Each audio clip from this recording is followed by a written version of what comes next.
Good morning, Bucknutters. Welcome to the Bucknuts Morning Five here on Friday, February 14th, 2025. I am Dave Biddle. I'll be joined by Jonah Booker in just a moment. Happy Valentine's Day. Happy birthday to the late, great Woody Hayes. And happy birthday to my youngest daughter, Chelsea. Yeah, she's a Valentine's Day baby, so happy birthday to Chelsea. Welcome to the show, everybody. J-Book and I are going to get into the Matt Patricia hiring. Do we like it? Do we not like it? Do we kind of like it, but, we have some reservations. Where do we stand on Matt Patricia coming here? I've been doing a lot of viewing of Matt Patricia's recent videos. I won't spoil what I'm going to say, but curious to get J-Book's thoughts.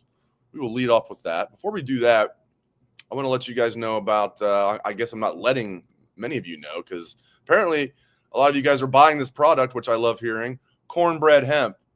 In 2024, it was reported that more people now use THC than drink daily. More people are rethinking their relationship with alcohol, looking to drink less, but still have fun. Cornbread's organic THC gummies offer a better way to hang out, celebrate, or relax without the hangover. These are America's only USDA-approved organic THC gummies. Real THC, no synthetics, 100% legal hemp, fast and free shipping. A lot of good stuff there. If you're looking for a healthier way to enjoy a carefree moment, you have to give cornbread hemp a try. They've created the first ever USDA organic THC gummy that's 100% legal. As a special offer for Bucknuts Morning 5 listeners, you can get 30% off your first order. Just visit cornbreadhemp.com/bucknuts. Use promo code Bucknuts at checkout. Again, that's cornbreadhemp.com/bucknuts and use code Bucknuts for 30% off your first order. Cheers to a healthier happy hour. All right, let's see if J-Book has a pencil in his ear for today's show. I should have had a pencil in my ear. So we're going to be talking about Matt Patricia. No pencil. How you doing, my friend? Always good to see you on a Friday. Hey, happy Friday to you. And happy Valentine's Day to you. Yes, thank you. Looking forward to having a very early dinner with the family because you can't be going out to dinner regular time on Valentine's Day, man. You'll be waiting like 2 hours before you get seated. So yeah, it'll be fun. Let's just start right at the top here. Like, I'm curious. I don't believe I've seen anything that you've said about this or wrote about this. Matt Patricia, you down with it? All right. Before we get into it and really talk about this, I just want to say this. He's here. The decision has been made. I think it would be everybody, regardless if you like it, hate it, love it. Let's get behind this team and the decision because there's nothing we can do about it, regardless how you feel, but support these guys. If he goes out there and he doesn't perform at a high level as far as coaching, then, hey, criticize him. But now, hey, let's get behind these guys. Trust in Ryan Day. I just want to get that out the way. Now, that being said, go ahead. it would be fair, Dave. We have to, because there are some red flags, and we do need to talk through those because I ran a poll this week and say, hey, Buckeye fans, do you like it? Yes or no? And I got about 10,000 votes on there, and it was pretty split. It was about 53% said yes, 47% said no. So that kind of gives you an idea of how polarizing this hire is. And we can glaze it and say, great job, but we would do a disservice for that other 47% of people who are skeptical that don't like it. Now let's talk about the red flags. Okay. Essentially a fire from 3 jobs in the last 5 years. I know a lot of people that on the message board, they've been talking about his stint in Detroit as far as the coach. For me personally, I don't care about the wins and losses so much in Detroit. The thing that gives me pause, Dave, and is a red flag to me are the reports about how he treated people. What was Jim Tressel's famous saying? You win with people. Okay. How you treat people, to me personally, is an extension of your character, of who you are as a man. There were a lot of people within that organization, including players, who took to social media to celebrate that he was fired. And I believe it was with 97-1 the ticket this week, Dave. They had a guy on who covered Matt Patricia, kind of followed him around. And I think Michael Bennett and Bean or something was on there this week. And they asked him, like, okay, give us a lowdown. And this guy said he is horrible with managing people and how he treated people up there. Now, I truly believe, though, that people can change. People can learn from their mistakes. They can change in life. They can say, hey, looking back, maybe I wasn't treating people how I should have been treating them, and I'm going to take a step back and get myself together. So hopefully that this guy coming in has learned from, hey, you can't treat people the way that you treated them supposedly in Detroit like you're going to do here at the collegiate level, especially in the era when players are not locked into actual contracts. If you're not vibing with your team and don't have that chemistry, those kids can just up and leave right away. I like it, and I'm going to get into the reasons why. The first thing was, I was a little surprised at first, but then I thought, Ryan Day has earned my trust, like, just profusely. Like, I until proven otherwise, and I realized what happened with Kerry Combs. Yeah. But I just feel like other than that, I'm not counting Parker Fleming. I mean coordinators, like not special teams coordinators, like offensive and defenses. He's done a really good job with his coordinator hiring, except for Combs.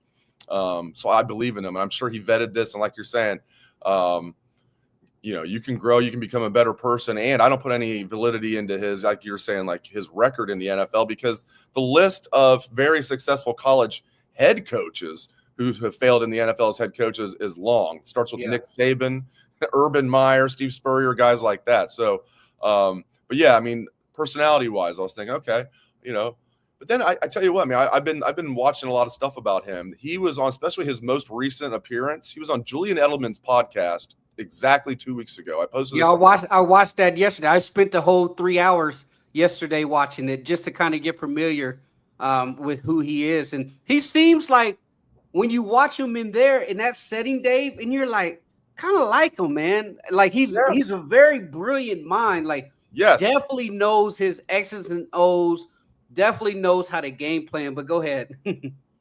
Yeah, you took it a step further. I just watched, there was the video I posted, it was just him nerding out on being a defensive coordinator for like 20 minutes, and it was really good. Him and Julian Edelman sharing stories from Belichick, and this guy, because he's talking about how, like, with the Patriots, they had they had their playbook, and then they had something else called the Bible that had everything, not just what they were doing like that year, but like everything that the Bill Belichick, Bill Parcells, Nick Saban tree had done defensively.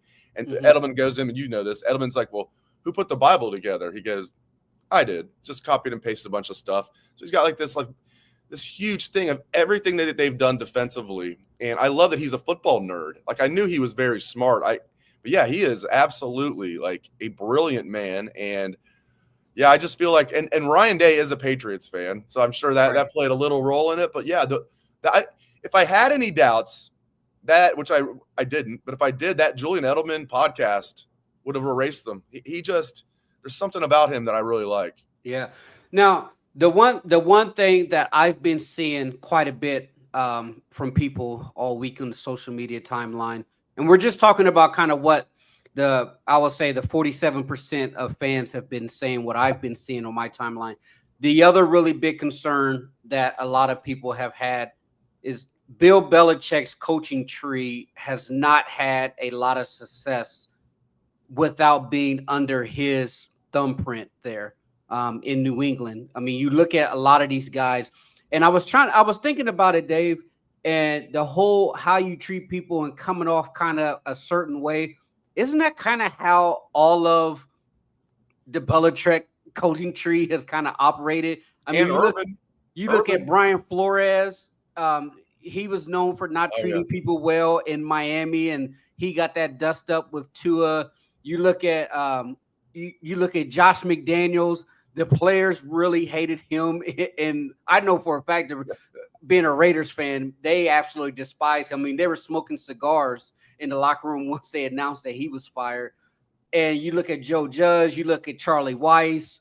Charlie Weiss was a guy that kind of ruffled a lot of people's feathers. Like, I don't know if it's kind of that how they operated in New England, and once they stepped outside of that bubble, that their personalities wasn't in line. Now, I think Ryan Day has earned enough cachet within the fan base now to say, hey, we're going to trust that he properly vetted this guy. And here's the other thing. The players have had to sign off on this. And that's why I'm leaning towards, okay, let's rock and roll, because the coaches, Ryan Day's not going to make a divisive hire like this. He knows it's going to be a lot of people that aren't going to like this person. He's going to bring in some of those veterans like Caleb Downs and Sonny Styles and Davidson Igbenos, and some of those veterans that's been there to say, hey, I need you to take part in this. Like, hey, just sit in here for 15, 20 minutes. Let me know what you think, because he did that with Carlos Loughlin. When they brought in Carlos Loughlin, he had Trey and some of those guys in the running back room to sit in there to kind of get a gauge on what they think of this particular person. Now, the one thing that I really like about him, Dave, is in that interview, it kind of meshes with what Ryan Day wants to do. And he said, as a defensive coordinator, your job is essentially to coach the other coaches. The other coaches kind of coach the players. The head coach oversees everything. With the transition to what we're looking at as far as offense, I tend to believe that Ryan's probably going to need to spend a little bit more time on that offensive side in that meeting room, helping Brian Hartline and Keenan Bailey. When you have a guy with so much experience in Matt Patricia to be able to lead that defensive side of the football and coach the coaches over there, and you don't have to worry about it, I think that kind of is what Ryan Day needs at this point, based off some of the decisions that he made as far as how he's structuring the staff on the offensive side of the ball. I also think, Jay Book, there's no doubt in my mind that Ryan Day went to Tim Walton and Matt Guerrieri and made sure they were cool with this. I don't think there's any way he would have done this if Walt wasn't okay with it, and if Guerrieri, well, especially Walt. Walt's earned that, and so I have no doubt Ryan Day, like you said, talk to the veteran players and talk to his top assistants, LJ as well. I'm sure he talked to everybody. Obviously, James Laurinaitis, all those guys. And I bet they're on board. And I love people are talking about what Bobby Carpenter's saying about Matt Patricia. And Bobby Carpenter's not just played in the NFL. He played in the NFL a season for Matt Patricia, for Bill Belichick, but for Matt Patricia. And he says he really likes the hire, so that goes a long way. I will say this, and I love Bobby. Bobby's wife went to school with me back down in Portsmouth. Yeah. Bobby's the ultimate positive, because people were bringing up tweets where Bobby was saying Kerry Combs was a home run hire and back up the Brinks truck. They're trying to. I would say that's the other 47% that are naysayers regarding his hire. So a lot of people were saying, "Hey, Bobby loves his hire," and they was like, "Yeah." Well, Bobby was also saying Kerry Combs was a grand slam hire as a defensive coordinator as well. So, it could go either way, and that's why I say I'm in the area, Dave. I want this to be a phenomenal hire, but I think we would be jumping out a little too far ahead to say it's a home run hire, because there's no tangible proof to prove that this is going to be a home run hire. He's never coached at this. Well, he hasn't coached in this level in 20 plus years. We don't know if Matt Patricia is good because of being under Tom Brady and Bill Belichick. We need to see that he can step outside of that bubble and actually prove it. We think he can. We hope he can. But to say it's a home run hire is jumping out a little head, because we don't know that. Now, this is why I really, really want this to hire to work, Dave. Ryan Day essentially hired a person that the Michigan faithful hate more than Jack Sawyer. Oh, my goodness, man. Right, because the Lions. If Matt Patricia comes here and has a tremendous amount of success, and he's part of that defense that beats Michigan and gets the Buckeyes off that losing streak, The meltdown from Ann Arbor is going to be absolutely glorious. But on top of that, it now proves that Ryan Day has officially taken over the Nick Saban rehab clinic. Right. And so you're going to see a lot of very talented coaches that maybe, have a couple black marks on their career that really wants to get rehab and say, hey, go to Ohio State, be an analyst, be under the thumbprint of Ryan Day. He's going to get you into the good graces of getting back into the NFL or college, whatever you want. And I know a lot of people are probably kind of worried that saying, hey, Matt Patricia is only going to be here for 1 year. If he's only here for 1 year, you know what, Dave? That means Ohio State has had a phenomenal year. And it means the process is working, that Ryan Day has taken this guy who got overlooked the last 5 cycles in the NFL from being a permanent defensive coordinator. And in 1 year, you change the perception of this man and got him back to the league. If that's the case, that means the Buckeyes had a phenomenal year, and so be it. You're going to have turnover regardless. One of the things I really like from that Julian Edelman podcast that I referenced with Matt Patricia is how, and a lot of coaches talk about, they adjust their scheme to fit the talents of their players. A lot of coaches talk about that. Some do it more than others. Patricia walks the walk with that. Like, you go back, the Patriots didn't do the same thing every year. They were always mixing stuff up depending on who they had. I'm talking about all levels of the defense. They'd have an odd front some years. They'd have, even front some years. They'd mix it up from game to game sometimes. The back end, they'd have everything from man press to cover 5, cover 4, cover 3, cover 2, and mixing it up. So I love that he's going to come here with knowing he's not just going to do whatever he wants. Ryan Day is going to say, no, we have a Tim Walton and Matt Guerrieri in place. This is what we do in the back end. We need you to marry that the front end with what we're doing in the back end. And I love that about him. And I feel like it reminds me a little bit of what people were saying about Chip Kelly last year. People are almost acting like he's coming here as head coach. Like, he's coming here as defensive coordinator. I think people are picking it apart almost like he's coming here as head coach. I remember saying that about Chip Kelly. Like, all the things that people are saying about Chip Kelly would have been relevant if he was coming here as head coach. Well, he didn't do that good at UCLA. Yeah, as head coach at a place that's really, really, really tough to win, especially when you have your home stadium is the Rose Bowl. That's actually not good. You want a stadium on campus. So I'm on board with it. And if I'm proven wrong, everybody will have the receipts, right? Because we're in everybody produces receipt season right now. On Bucknuts. If anybody, it drives me crazy, Dave, because here's the thing. We as Ohio State fans, everybody should be at this point saying, hey, we're all should be rowing in the same direction. We shouldn't be going against the currents, against our own fan base who just wants to be right in order to say, see, I told you so, and pull receipts. Like, we should be cheering this. We should be supporting this guy until proven otherwise that, hey, I know if he goes out there and gets lit up by Arch Manning against Texas, I understand people are going to be like, get him out of here. That's just the nature of the beast. But until proven otherwise, we should be trying to find out as much about this guy as possible and be curious, because it is a fascinating hire. Because as you mentioned, the different looks. I mean, he runs a 2-gap scheme in the middle where he likes to have his 2 defensive tackles kind of get upfield to stop the run, get off the blocks. And it's very similar to how Michigan runs their schemes, because the origins are very similar. It all kind of, goes back into that Giants under, back in the days with Parcells and stuff. And they want to build a wall up front. Now, the one thing that I'm curious about is what they're going to do in the back end, because in his defense, he likes to have a 1 high safety.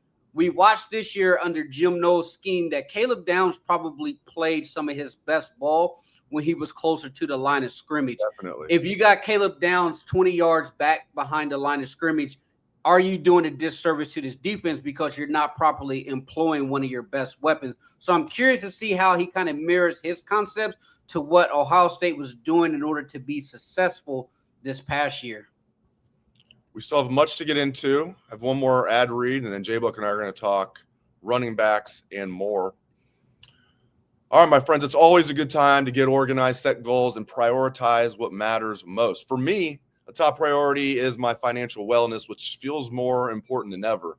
Thanks to Rocket Money, my goals feel achievable. They show me all of my subscriptions in one place and help me easily cancel the ones that I forgot I've been paying for, which happens quite a bit now where we have so many subscriptions. So Rocket Money will keep it all under tabs for you so you're not wasting your hard-earned money. Rocket Money is a personal finance app that helps you find and cancel your unwanted subscriptions, monitors your spending, and helps lower your bills so you can grow your savings. Rocket Money has over 5 million users and has saved a total of $500 million in canceled subscriptions, saving members up to $740 a year when using all of the app's premium features. Cancel your unwanted subscriptions and reach your financial goals faster with Rocket Money.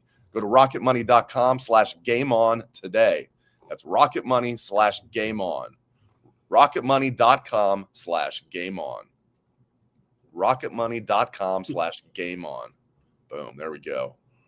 All right. Yeah. I mean, yeah, I'm well said about like whatever you think about this, just try and get on board with it. Like, we're all Buckeyes, right? And I'm, as you see, my Basque level is still robust. I'm still basking. I've got the net. I've got it right here. Yeah. I got the program right here. So we're still basking. All right, running backs. I'm curious to get your take on the running back situation. Switching gears here with C.J. Donaldson coming in from West Virginia, that big bruiser, going to be the biggest running back Buckeyes have had since Beanie. He's even a little bigger than Carlos Hyde at 238 pounds. And he was productive at West Virginia.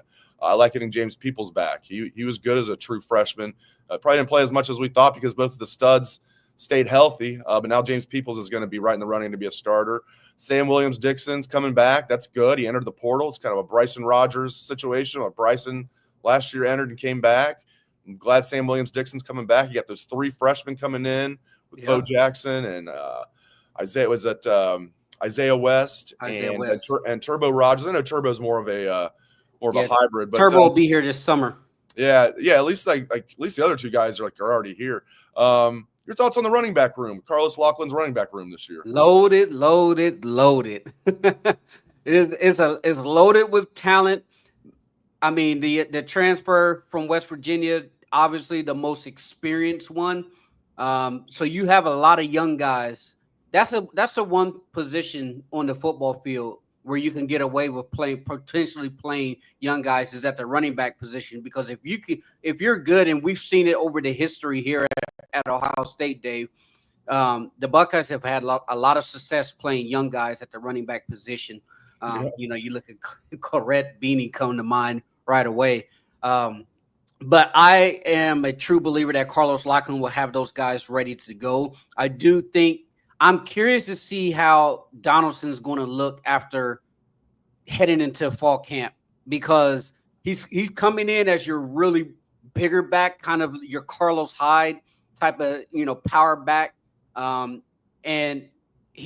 Will Howard was a really big guy. And then after the spring, he had already dropped like 13 pounds or something like crazy like that, just because they were able to get him linked up with the nutritionist and teaching him how to take care of his body.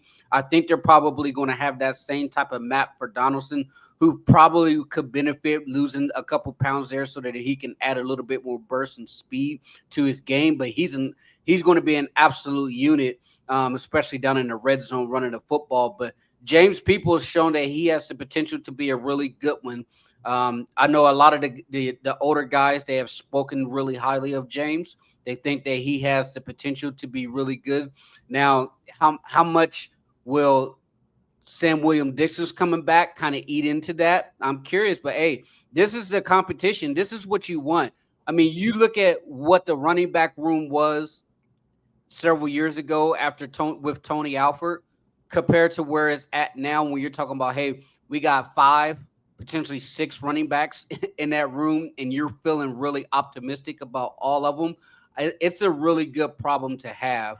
The one thing that they're really going to have to work on, Dave, is Travion and Judkins, but they were phenomenal at pass protection. I mean, you could probably make a cut up if somebody had, the access to all of that. Go back and make a cut up to say, hey, if they didn't make these critical pass blocking, type of devastating blows, that play wouldn't have happened. A big chunk play wouldn't have happened. And so I think it's going to be important to see who's going to be able to step up this spring as far as the pass blocking, because it's critical in a Ryan Day type of offense that the running backs can stick their head in there. It's one of the things when you're reading like Travion being projected as a second-round pick, everybody's saying like his blocking, he went from like a good blocker to a great one. And obviously the NFL scouts are liking his speed aspect the most, but happy for him, man. He's put himself in a great position. Yeah, I'm with you. I think this running back room, it's crazy to say this, that they're stacked, but I agree with you because you're losing the best tandem of my lifetime, running back for Ohio State. And I think the best of all time is Pete and Archie and Pete, of course, Pete Johnson and Archie Griffin, a little before my time. But so you lose Travion and Quinshawn and you just reload. It's like kind of like the DBs. It's like you lose all these guys and it's like, BIA, you just reload. One more thing about Patricia before I let you go, that I am curious if you think that this is a crazy take on my part. 'Cause I've heard people say he's not going to be a good recruiter because he hasn't coached in college in over 20 years. Even then he was a grad assistant. Has the personality to kind of rub people the wrong way. Although he had a very engaging personality on the Edelman podcast. But who knows? Am I wrong to think that I don't care about that? Because Knowles wasn't a recruiter either. And I'm not worried about recruiting when we have Tim Walton, who's fantastic. He's like the Brian Hartline of defense. Larry Johnson, James Laurinaitis, and Matt Guerreri recruiting, and then Mark Pantoni as well. Am I wrong? And Knowles didn't recruit. I just want a guy, the coordinator. I just want him to just coach the defense. If he recruits on top of that, fantastic. Crazy take. I get what you're saying, but me personally, I want all of my coaches to be able to have a semblance of recruiting chops. Now, you mentioned how Matt came off on those podcasts. I'm telling you, Ohio State fan, if you get the chance, go back and watch him. When you watch him and you're listening to him, you're like, man, like if this guy displays this type of personality when he has kids on campus, he should be able to do well. I mean, I don't think you should hide him. You should give him the opportunity to go out there and fail. The problem that Jim Knowles ran into is, I mean, what's the linebacker that went to USC that he was basically had a deli sandwich named after him because he visited him so much? Oh, yeah. Oh, Tackett Curtis? Is that right? Tackett Curtis. Curtis. And so Jim, the thing about Jim Knowles was Jim Knowles, they actually put him out there to try. You got to see what you got in Matt, because I'll tell you this, Dave, if you get a player who's very cerebral, like a Caleb Downs, and Caleb knows his ball, you pair him up on a recruiting trail with this coach here, Patricia, and they get to talking ball and shop and he really shows that personality like he showed on the podcast with Edelman and Bill Belichick. That right there can sell a lot of recruits. Now, going back to Jim, did you see that you see the podcast with Chimdi Chekwa and Brian Browning with that they're talking about Jim Knowles? I did not. I like their podcast, but I missed this one. What were they saying? Yeah, they had Denzel Burke on the other day.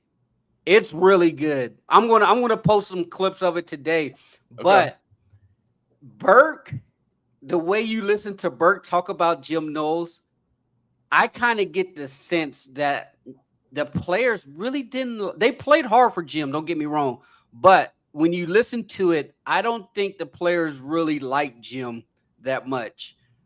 Burke made a lot of hints that Jim messed up the Oregon game, the first one, and that he wasn't getting a lot of calls. He even said that as the national championship, as Notre Dame was starting to creep in, they were hoping that Jim doesn't mess it up for him. And then Browning asked Burke about the so-called beef between him and Larry Johnson, and he did kind of, confirm that there was truth there. But the way you listen to it with Burke kind of made it seem like it was Larry who was in the right and Knowles was in the wrong, but people were afraid to speak up to Jim Knowles And it kind of took Ryan Day to really step in it. It's very fascinating. And so we've been getting a lot of spin doctor all year. Was it Larry's fault? Was it Jim's fault? Larry was being stubborn and never listened to Jim. Once the defense changed after Oregon #1, it was Jim's defense. And because of that, that's because they went on their run.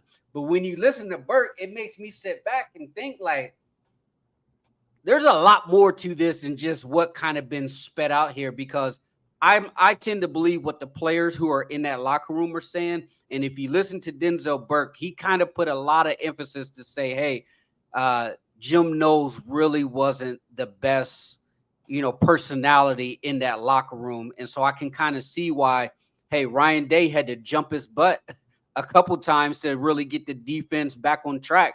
And you remember the antiquated comments from Nick Saban post game, Oregon #1. Then you go back and you kind of listen to Burke, and Burke was saying we weren't getting any pressure, and it was because of what was being called from the defensive coordinator. He was saying, hey, he was calling stuff to where it wasn't designed to get pressure while he was putting us out there on the island in cover 0. And it sounded like guys were in the huddle looking around like, what the F is these calls coming in from Knowles? And they couldn't get him in quick enough. And Burke was saying we couldn't even get guys lined up because he was doing too much. And then after the Oregon #1, that's when they finally had to have a talk and said, this is too much. And they stripped it down to where they said, okay, every 13 to 15 plays or 13 to 15 calls, we should be able to pivot and adjust based off what they come out on. So they essentially stripped down Jim Knowles' defense after Oregon #1 because the players were saying, hey, this isn't what is going to get us over the hump. It's too much. It's a fascinating conversation. Now I know what I'm going to be watching after I post the podcast version. After we do the live show, I have to post the podcast version for the audio only listener. So I know exactly what I'm going to be doing. And let me ask you this. Is this one of these podcasts that's like 4 hours long, or is it actually like just a reasonable time? No, it's like 45 minutes. Perfect. Yeah. Perfect. Nothing against, because I think, did Rogan start the trend of like 4 hour podcasts? And he's doing pretty damn well. Last time I checked, he gets over $150 million a year, doing pretty good. But like 4 hours, I don't have time to watch a 4 hour podcast. But I know I like the ones I can either watch the clips or I can watch the 45-minute. This sounds perfect. I also love the fact Denzel was always honest. Now he's not on the team anymore. He doesn't have to worry about the coaches getting in trouble or anything. He can just say whatever the hell he wants. I love it. And one more thing. As far as recruiting with Matt Patricia, I would make sure at all times when recruits are around, he's got 3 certain rings on his finger, if you know what I mean. That's 3 Super Bowl rings. That'll go a long way with recruits. It's definitely going to go a long way. And then on top of it, you showed this year's ring with it. I think the one thing, and here's the thing, I know a lot of people are concerned about Patricia's recruiting, but I'm like, man, give him a chance, because here's the thing about Matt Patricia. He knows how to utilize his players. If you listen to him, the one thing that they talked about a lot with him and Bill Belichick in their podcast is every week their game plan kind of changed. Like you have your solid foundation of what the defense actually is. But the thing that he talked about a lot is, hey, we're going to decide week to week how we're going to implement certain players. This week, we're going to decide who we're going to take. We're going to take a bigger emphasis to say, hey, we're going to take this guy out the game. So when a recruit comes in and they say, hey, coach, how are you going to utilize me? I'm a 3-4 stand-up defensive end. Right up his cup. That's right up his alley, Dave, because now Patricia's going to be able to go on that whiteboard and say, hey, I have a bevy of ways that I can use you. And we can use you like this. We can use you like that. We have this package for these particular teams. Hey, let's throw in some tape of when I was at New England, a guy with your similar frame. This is how we utilize them. This is what I'm going to be doing here. I think that people may be underselling what he can do as a recruiter, but we'll never know unless they actually get him out there. Because I've been looking at a lot of the recruiting sites. Steve Wilfong even mentioned that a lot of recruits are excited. Our own Bill Kurlick has talked about how the recruits are excited excited. They're curious to see how this is going. Other entities has talked about, hey, recruits are giving positive feedback here. So if you got this momentum and recruits are excited about it, go ahead and strike while the iron's hot. But yeah, I'm curious. I will tell you this, Dave, before we get out of here. You guys on the beat, you better have your posture straight if you're going to ask him a question. Did you hear about the story about how he would chew out the media in Detroit? Yeah, so if you're a media member in Detroit and you asked him a question, if you didn't have correct posture, he would chew them out and then wait till they correct their posture before he answered their question. I don't know if he's going to bring that here, but I can't wait to see if he gets into a back and forth with Tim May, and Tim's going to say, hey, I have a quickie here.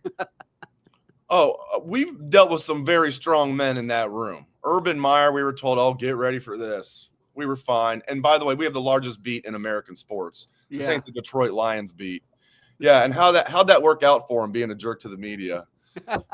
It won't fly for 2 seconds at Ohio State. And he's not the head coach anyway. He doesn't want Ryan Day's going to tell him, don't be a jerk to the media.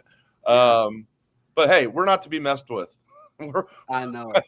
you guys are on you guys have been there long enough, Dave. But I just thought it was funny because I heard that story and I was thinking, I was like, oh man, I was like, I hope he doesn't get into it with the beat, because the beat has been there before him and they will be there after him, and they'll be there after Ryan Day is probably long and gone as well. And the people that you guys have been covering it for far too long to been through so many different regimes. So you've seen a lot going through those doors. We'll be the ones writing about him and talking about him every day. So pick your battles carefully. All right. Great stuff from J-Book. I appreciate it, my friend. All right. I'll talk to you next week. Thank you, sir. Have a good weekend. Yes, sir. See you next week.